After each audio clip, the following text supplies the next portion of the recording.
होता है nuclear Troy? परमाणु हमले में कैसे काम करेगा?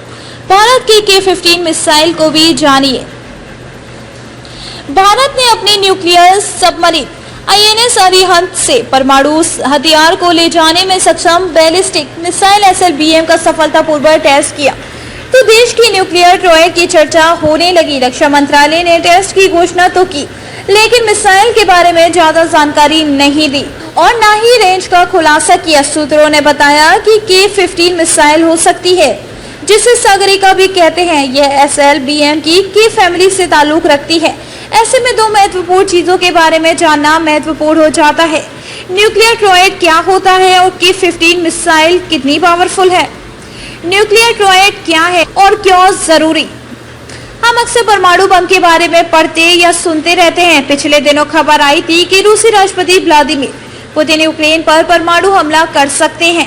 कुछ घंटों पहले ही अमेरिकी राष्ट्रपति जो बाइडेन ने पाकिस्तान को खतरनाक देश कहते हुए कहा कि उसके पास बिना किसी कंट्रोल के परमाणु हथियार है। दुनिया में इस समय 7 देशों के पास घोषित रूप से परमाणु हथियार है।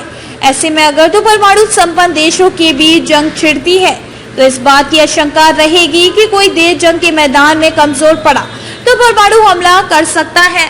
भारत और पाकिस्तान का ही उदाहरण लें तो भारत की नीति स्पष्ट है कि वह किसी भी देश पर पहले परमाणु हमला नहीं करेगा, लेकिन अगर दुश्मन ने किया तो फिर दुनिया के नक्शे से मुल्क का नामो निशान मिटाकर दम लेगा।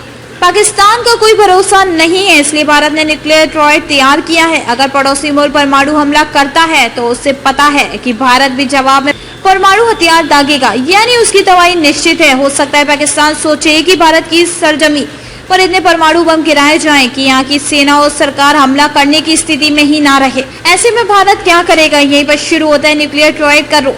भारत ने जंग के 3 मैदानों की तैयारी रखी है। जी हाँ, 2003 में न्यूक्लियर कमांड अथॉरिटी गठित की गई थी। इसके पॉलिटिकल काउंसिल के अध्यक्ष प्रधानमंत्री होते हैं, जो परमाणु हथियार के इस्तेमाल की मंजूरी देते हैं। इसी साल परमाणु शस्त्रागार को संभालने के लिए स्ट्रेटेजिक फोर्सेस कमांड SFC की स्थापना भी की गई। अब समझिए कि अगर पाकिस्तान ने भारत पर सरजमी को टारगेट किया तो देश के परमाणु बम से लैस मिसाइलें और फाइटर जेट उसके मंसूबों को पानी फेर देंगे। जमीन के अलावा भारत के पास समंदर और आसमान से परमाणु हमला करने की भी ताकत है। यहाँ पर 3 सेनाओं की जरूरत समझी जा सकती है। जमीन के अलावा पनडुब्बियों और प्लेन से परमाणु हथियार दागे जा सकते हैं।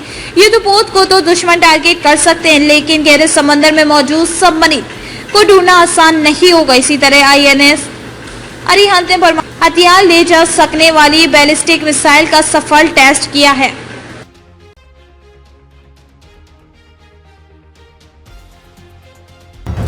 देश दुनिया की हर खबर द टकसाल न्यूज सीधे आपके फोन पर।